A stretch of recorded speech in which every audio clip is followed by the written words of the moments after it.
itu? Udah Allah, aku emang memilih nggak ada lanjutan. Dan Ya. saya mungkin kemarin sempat nulis status itu oknum, Ya, itu kejadiannya seperti apa? aku tuh nggak pengen cerita yang detail banget ya, karena aku menganggap ini tuh aku tuh hanya butuh sebenarnya posting itu untuk butuh emang dapat perhatian, tapi perhatiannya tuh adalah untuk supaya dilihat dan tidak ada korban lagi. Kalau misalkan aku perpanjang bisa aja banyak tiba-tiba yang WA aku dari pihak apa gitu ya, yang menawarkan ayo kita lanjut apa segala macam, tapi aku memilih untuk tidak. Aku udah memilih, keluarga udah ikhlas memaafkan. Yang penting udah ada tahu kasus ini sehingga jadi atensi buat mereka di atas sana, jangan sampai ada korban-korban selanjutnya lagi setelah yang ojol dan juga ternyata kejadian juga di keponakan aku. Kenapa itu boleh diceritakan kronologisnya seperti apa sih? Nah dia lagi diam. Nah di Bandung itu tuh lagi itu tuh yang risbak segala macam. Nah dia tuh ada di sekitaran situ, sebenarnya jauh dari posisi itu.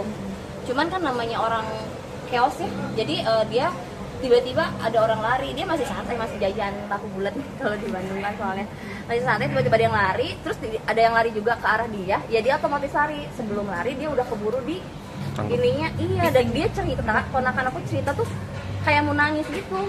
Dia bilang ke aku ya, ini kayak mau mati karena di situ dia udah di piting, di pinggir, diseret ke tengah jalan. Temennya dia bilang, Pak ini karyawan bukan orang demo gitu, malah kena juga tuh, ada kena pentungan gitu tiba-tiba kan kena.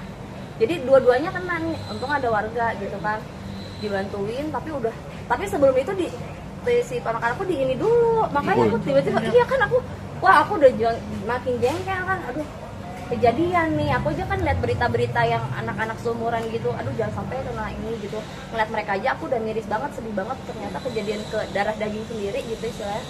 Kamu digini, aku bilang gitu, aku emosi, iya bengkak segini kan, buset, aku bilang wah itu sakit apa kan, dia mantesan dia bilang, aduh kirain mau mati, apa dia minta maaf malamnya ke orang tuanya kan kakak aku, maafin ini ya mata aku, dipikirnya udah mau meninggal, gini diseret. Terus udah gitu dipukul ininya, palanya. Udah temennya bantuin malah kena pentung juga. Terus kata warga udah bukan. Akhirnya si oknum itu lari lagi ngejar yang lain lagi, kayak ngumpul lagi makanya. Gitu. Iya. Tapi sempat minta pertolongan nggak? Ngomongnya tuh kayak bisa, tolong ini saya Udah warga. dia ngomong, bukan pas saya, akhirnya dia kan gini kan. Terus dia ngomong apa? Aku bilang gitu, yang oknum itu ngomong apa? Jadi dia ngomong kata-kata yang kayak brengsek kamu, bla bla bla gitu, yang kasar gitu. Bukan pas saya bukan. Jadi udah deh, kamu ada video nggak apa segala macam? Nggak berani aku. Dia bilang, kalau ada video sih aku ada ini ya. Berani. Cuman dia bilang ada temannya dia malah diambil, terus nggak tahu dihilangin si HP-nya atau entah apa gitu kan. Ya pokoknya aku denger aja udah ini, apalagi dia mengalami kejadian itu. Nah yang aku sedih dia jadi mentalnya tuh kena gitu, jadi trauma.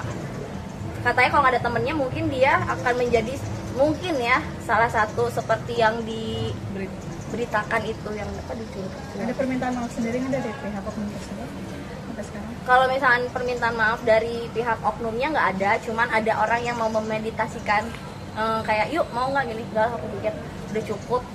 Aku lihat dulu perkembangannya si ponakan aku gimana, aku juga langsung mau ronsen segala macam, tapi dia masih trauma, pas itu langsung minum obat terus tidur sambil diliatin perkembangannya kayak gimana.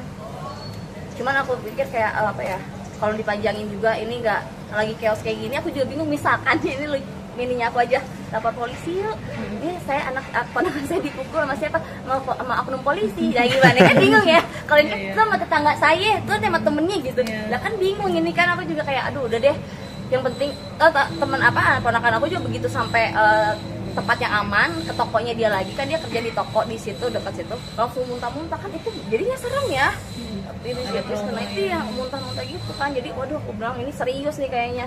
Cuman ponakan aku namanya laki ya, umurnya 22 tahun, ada traumanya, tiba-tiba ayo ke rumah sakit, ya udah ayo, terus tiba-tiba besok enggak, baik-baik aja, terus mau lagi terus enggak lagi, jadi gitu. Ya udah aku bilang, jadi gimana nih kalau ini mau, ayo, aku bilang gitu. Tapi dia pikir sih dia udah baik-baik aja. Tapi sempat dirawat di rumah sakit beberapa hari nggak? Enggak, dia nggak berani. Dia takut keluar. Makanya dia, buset, ini anak pendiam. Biasanya kan kalau di keluarga ada ya anak yang diam gitu. Tiba-tiba dia ceritanya kayak mau nangis, terus dia pikir dia bakalan gone. Terus aku jadi kayak sedih banget ya, aduh kok harus, makanya aku speak up gitu di story, emang sengaja bikin apa biar orang notice gitu ya, ayo nih mau lihat korban seperti apa lagi sih gitu, jangan sampai deh ada selanjutnya yang seperti ini gitu, jangan sampai emang harus keluarga kalian dulu sampai harus tiba-tiba diusut atau gimana gitu kan, jangan sampai itu dulu terjadi deh gitu. Ini aja kayaknya udah bikin trauma si korban dan juga keluarga korban gitu. Tapi untuk kondisi saat ini gimana Kak? Ponakan? Kayak udah mulai kerja sih dia, meskipun kan kerjanya shift-shiftan ya, ada pagi ada malam, jadi kita mintanya kamu pagi dulu deh, minta ke bos kamu gitu. Tapi sekarang untuk mentalnya seperti apa? Nah mentalnya dia kayaknya masih apa ya, kurang berani ke, biasanya abis itu dia main atau apa gitu, dia udah abis pulang kerja langsung ini. Oke, ya, makasih ya. Makasih ya Teh.